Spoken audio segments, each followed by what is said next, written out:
My sister is an art teacher, and 10 months ago, she rented a cheap 2-bedroom apartment to use as a studio.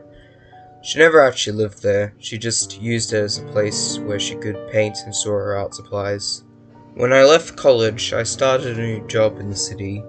I desperately needed a place to stay, but I hadn't received my first paycheck, so I couldn't afford to pay rent.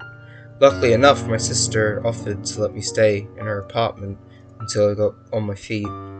She gave me the keys and I moved my stuff in the next morning. That evening, I arrived home from work. I was excited having my own place for the first time. My sister had told me that there was a lot of crime in the neighborhood and to always be sure I locked the front door. To be extra safe, I locked the door with the deadbolt on the chain. In the kitchen, I made myself some chicken curry with rice.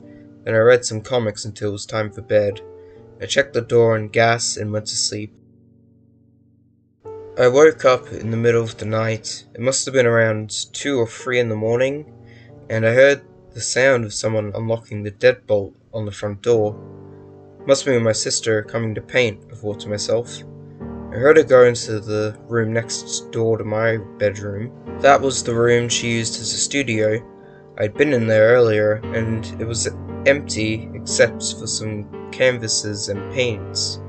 I was tired and I had work again in the next morning, so I stayed in bed. Though through the wall, I could hear her mumbling and laughing to herself. Man, artists are weird people, I said to myself, and then it wasn't long until I fell asleep again.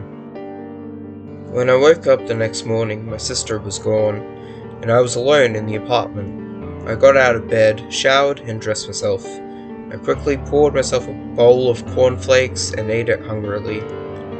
Then I grabbed my briefcase and went out the front door. When I turned around to lock the front door, I was suddenly terrified.